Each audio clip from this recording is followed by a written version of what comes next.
నీ హావ్ అందరు ఎలా ఉన్నారు? సో ఫస్ట్ అయితే ఈ వీడియోలో నేను ఒక ఐటెం అయితే పర్చేస్ చేశాను. సో అదైతే మీకు అందరికీ చూపిద్దామని అయితే అనుకున్నాను. ఎందుకంటే ఎవరికైనా యూజ్ అవ్వచ్చు. సో ఇదేంటంటే రెగ్యులర్ బేబీ క్యారియర్ కాదనమాట. కొంచెం డిఫరెంట్గా ఉంది. కానీ మనం స్టోర్లో పర్చేస్ చేసి ట్రై చేయడానికి కూడా లేదు. ఓన్లీ ఆన్లైన్లోనే నాకు అవైలబిలిటీ ఉంది. సో చైనాలో వచ్చేసి దీని ప్రైస్ ఒక 4000 పడింది. కానీ 2-3 ఇయర్స్ పిల్లలు కూడా కంఫర్టబుల్గా కూర్చుంటారైతే చెప్తున్నారు. కానీ నేను పర్సనల్గా మా ఎల్డర్ వన్ పైన అయితే నేను ట్రై చేయలేదు. అండ్ ఈ బుడ్డిదైతే స్ట్రోలర్లోనే కూర్చోదు, ఇంక ఇట్లాంటి దాంట్లో కూర్చుంటుందా అని అయితే నాకు హై డౌట్ అనమాట. సో వీడియో మొత్తం చూసి మీరే చెప్పండి మీ ఒపీనియన్, ఎట్లా యూజ్ వస్తుందా రాదా అనేది. ఇంకా నేను కూర్చోబెట్టగానే ఏడుపు అయితే స్టార్ట్ చేసేసింది. అందులో నా మైక్ ఉంది కదా, ఇంకా ఏడుస్తుంది అనమాట. నా మైక్ కోసం చూస్తుంది, ముందు కూడా అటు చూడండి. ఓలీ మై మేమైతే చైనా నుంచి న్యూజిలాండ్కి ట్రిప్కి వచ్చాము. సో ఇక్కడ మేము ప్రజెంట్ ఉన్న లొకేషన్లో అయితే హైక్ చేద్దాం అనుకున్నాం అనమాట. కానీ రాగానే అసలు వెదర్ అయితే అస్సలు బాగాలేదు. కానీ హైక్ చేస్తేనే మనకి మంచి వ్యూ అనేది కనిపిస్తుంది. సో మేమైతే ఇంకా చాలాసేపు అలానే వెయిట్ చేసామన్నమాట, కొంచెం వెదర్ బెటర్ అవుతుందని. సో ఇప్పుడే ఈవినింగ్ 4 o'clock అయింది. సో మార్నింగ్ 10 o'clockకి హైకింగ్కి వద్దామనుకున్నాము, కానీ ఈవినింగ్ 4 అయిందనమాట. మధ్యలో వెదర్ కూడా బాగాలేదు. ఇంకా వచ్చి చూస్తే మీకు చుట్టూ మౌంటైన్స్ చూపిస్తాను, చాలా బాగున్నాయి. అండ్ ఇప్పుడు 3 hours హైకింగ్కి అయితే వెళ్దాం అనుకుంటున్నాము. సో బేబీ సీట్ తీసుకురావడానికి వెళ్ళాడు రాయేంద్ర.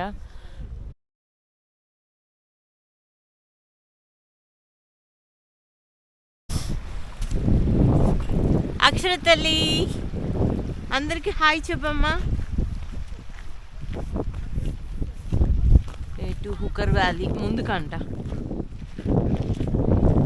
అందరికి హాయ్ చెప్పు బంగారం. సో ఇది ఉంది కదా, మంచి కంఫర్టబుల్గా ఉంటుంది బేబీకి లోపల కూర్చోటానికైతే. సో అందరూ కూర్చోబెట్టాము. ఇది మనకి షోల్డర్స్కి కూడా మంచి సపోర్ట్ ఉంటుంది అనమాట. అంటే బ్యాక్కి కానీ షోల్డర్స్కి కానీ మంచి వెయిట్ ఆపుతుంది. చూడండి మనకి చుట్టూ పాత్వే. ఇక్కడ వెదర్ అయితే అసలు టూ డ్రాస్టిక్గా చేంజ్ అయిపోతుంది. అసలు ఫ్రీజింగ్ టెంపరేచర్స్ అనమాట. మేమందరం కూడా 2-3 లేయర్ ఆఫ్ క్లాత్స్ వేసుకొని అట్లా ప్యాక్ చేసుకున్నాం అనమాట. లేకపోతే అసలు మనకి ఫుల్ చలి అనిపిస్తుంది, నడవను కూడా నడవలేము ఆ చలికి అయితే మనము. అండ్ చేతులు బయటకు పెడితే ఇంకా అసలు మనకి ఏదో గడ్డగట్టిపోయినట్టే అనిపిస్తుంది.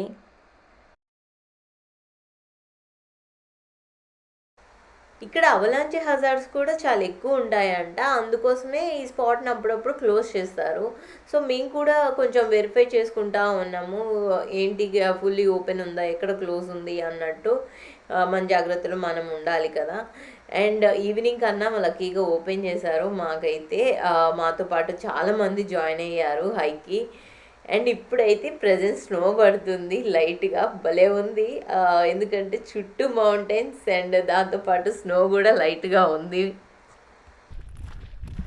చిన్న స్నో పడుతుంది, స్నో షవర్స్.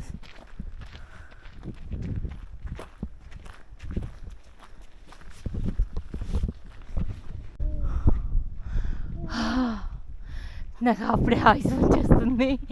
బట్ స్టిల్ వెళ్దాం ముందుకి. మౌంటైన్స్ చూస్తుంటే ఎలా బుద్ధి అవుతుంది.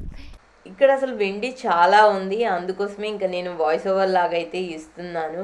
కానీ అందరూ అనుకోవచ్చు బేబీని తీసుకొని అసలు ఇట్లాంటి ప్లేసెస్కి రావటం అవసరమా అని. కానీ చెప్తాను ఏంటంటే ఆఫ్టర్ సీ సెక్షన్ అసలు నా ఫిట్నెస్ అనేది కంప్లీట్గా పోయిందనమాట. అసలు మీరు జీరో వేసుకోవచ్చు. నేను చాలా లో అయిపోయాను, ఏంటి నేను ఇంత వీక్ ఉన్నా అని. సో అప్పుడు నేను అనుకున్నాను ఏదైనా కొత్తగా చేద్దాము, అప్పుడైతేనే మనకి మళ్ళీ బ్యాక్కి నార్మల్గా అవుతుంది అని. సో ఇంకా మేము న్యూజిలాండ్ ట్రిప్ కూడా అలా ఆ టైంలోనే ప్లాన్ చేసుకుంటున్నప్పుడు ఇక్కడ హైక్ చేద్దామని అయితే ఇంకా కంప్లీట్ డిసైడ్ చేసుకున్నాను. సో డైరెక్ట్గా అయితే నేను ఇక్కడ హైక్కి రాలేదు, దానికోసం అయితే నేను చాలా ప్రీ వర్కౌట్ చాలా స్లోగా గెయిన్ చేసుకున్నాను అనమాట ఆ ఫిట్నెస్ లెవెల్ని. సో అందుకోసమే ఇంకా బేబీని హస్బెండ్ క్యారీ చేస్తా అన్నా కానీ నేను అసలు ఇవ్వలేదు, నేనే క్యారీ చేస్తా అని నేనే తీసుకొచ్చాను. ఇంకా నేను వేసుకున్న బ్యాగ్ కూడా ఉంది కదా, అది బేబీస్ని క్యారీ చేయడం కోసమే డిజైన్ చేసిందనమాట. సో అందులో మనం డైపర్స్, వాటర్ బాటిల్ అన్ని బేబీ ఐటమ్స్ అన్నీ అందులో పెట్టుకోవచ్చు. మనకి టాపప్ బేబీతో పాటు ఆ వెయిట్ కూడా మన మీద పడుతుంది. సో ఆ స్టేజ్కి రావడానికి అయితే నాకు చాలా టైం పట్టింది. నేనైతే కానీ నాకు చాలా బాగా అనిపించింది ఇది చేస్తూ ఉంటే మాత్రం.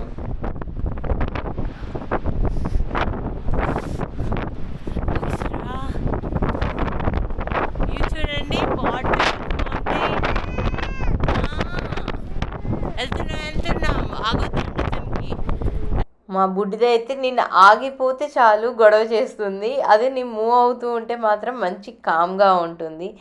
మనకి ఇప్పుడు కనిపించే వాటర్ ఉంది కదా, ఇవన్నీ గ్లేషియర్ వాటర్ అనమాట. అంటే మనకి లాంగ్ టర్మ్ స్నో ఎక్యుములేట్ అయిపోయి ఉంటుంది కదా, అవి కరిగిపోయి వచ్చే వాటర్ ఇట్లా ఉంటుంది.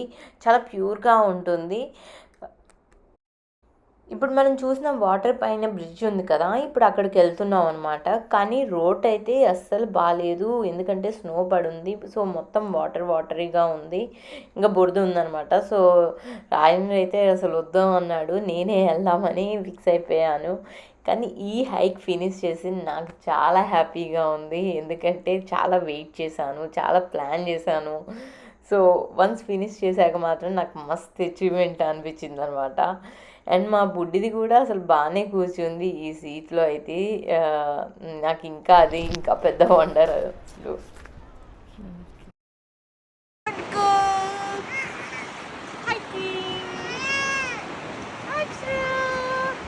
జాగ్రత్తమ్మా.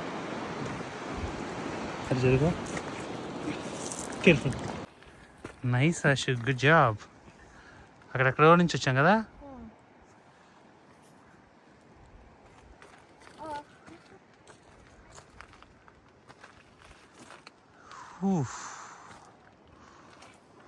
This is a big valley. Return వచ్చేటప్పుడు మాత్రం చాలా అలసిపోయాను, బట్ చాలా బాగుంది ఆ ఫీలింగ్ అయితే చేసింది. సో సక్సెస్ఫుల్గా అయితే మనం ఫస్ట్ హైక్ అయిపోయిన తర్వాత నేను కపుల్ ఆఫ్ హైక్స్ అయితే తర్వాత చేశాను. సో నాకు చాలా హ్యాపీ అనిపించింది. అండ్ మీ ఒపీనియన్ అయితే తప్పకుండా షేర్ చేసి చెప్పండి. అండ్ మేము ఉండేది ఈ క్యాంపర్ వ్యాన్లోనే.